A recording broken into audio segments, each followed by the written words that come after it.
everyone and welcome back to my channel, or if you're new here, hi, my name is Nicole and I'm a part-time reseller on Poshmark, and today I'm going to talk about some unspoken rules on Poshmark that you should definitely make sure that you're following.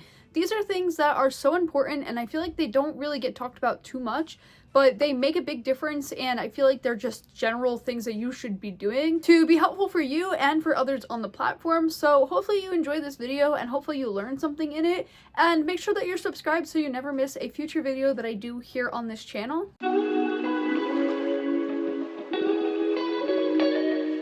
Okay, so the first one I want to talk about that I actually think is so important, and I feel like not a lot of people talk about it that much, but I think it's just such a courteous thing to do, and that is to accept your orders when you get them and don't wait the 3 days to release the funds.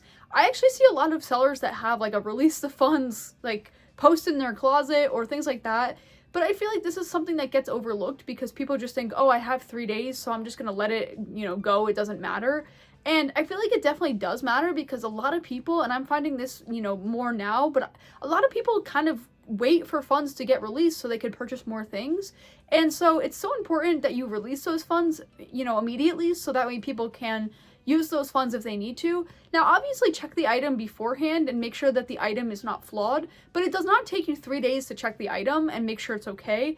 And I mean, sometimes like if I'm not home or whatever, somebody else is not home, you can let the person know like, hey, I'll accept tomorrow, but it's just like the kind thing to do to accept it and not wait 3 days for the funds to be automatically released. So if you have the time and you check your item, make sure it looks okay, definitely release the funds when you can. I think it goes a long way because I think it's just, kind and courteous of other people, and I think people just really need their money sometimes, and, people like to cash out when they can.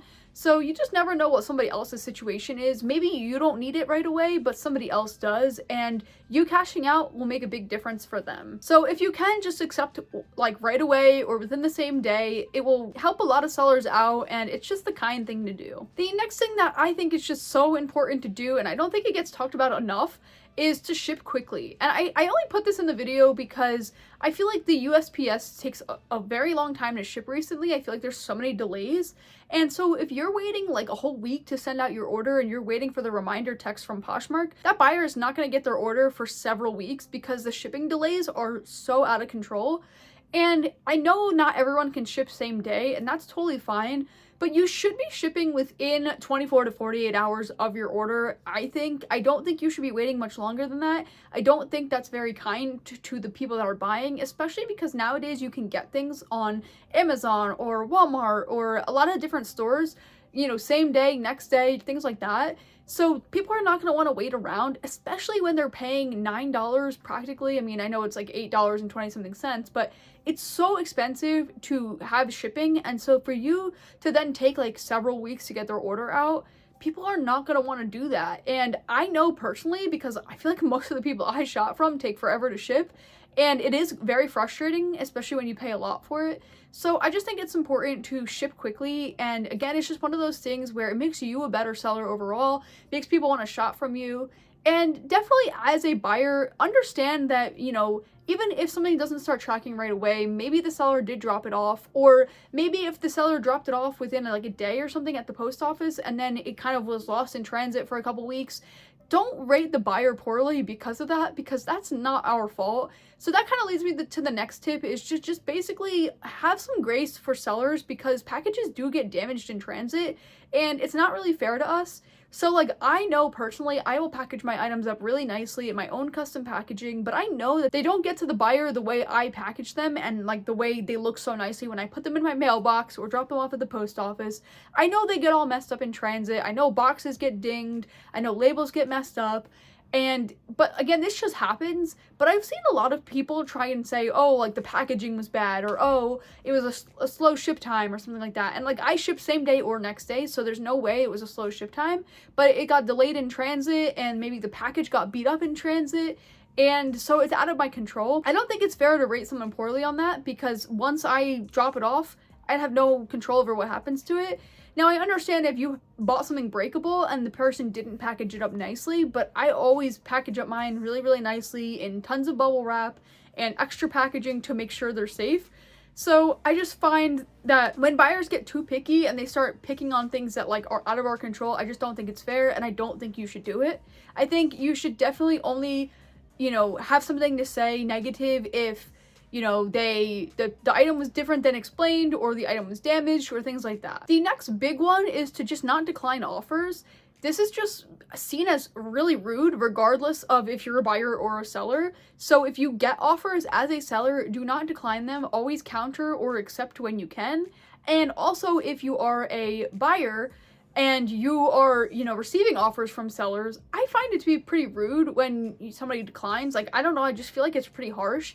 And I feel like it's like, okay, yeah, I'm not interested in the item, but like, you could just leave it to expire. I personally find that to be less rude, but maybe you feel different. So let me know down in the comments what you prefer. Do you prefer when people decline your offer if they're not interested, or do you prefer if they just let it expire? I just find it to be rude when people decline offers, and I just don't personally like it.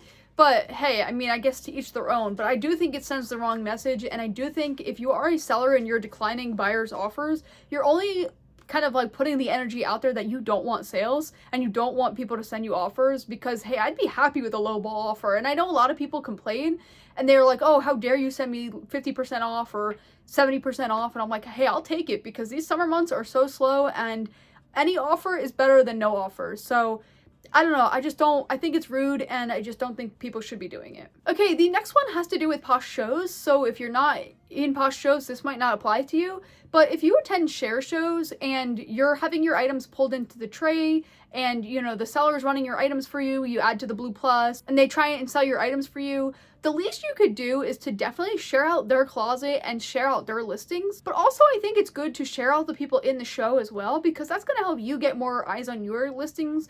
And I think it's just also just kind to do. So it's so simple to do. You just go through the tray, click on the closets, and then like share some listings. But I think it's so crucial to do that with the host, because you have to remember that these hosts that are doing these share shows are not getting paid to sit there for hours sharing everybody's items out. And most of the time these hosts are not sharing their own items. So I think it's just such a nice thing to do, to share out their closet, and I think it's the least we could do if they're going to be sharing out our items all day trying to sell them for us. The least we could do is share out their closet and help them get sales too. So definitely keep that in mind next time you attend a share show. If you are attending them, you should definitely be sharing out the host's flyer, the host's listings. Also like the host flyer if they have one, that goes a long way.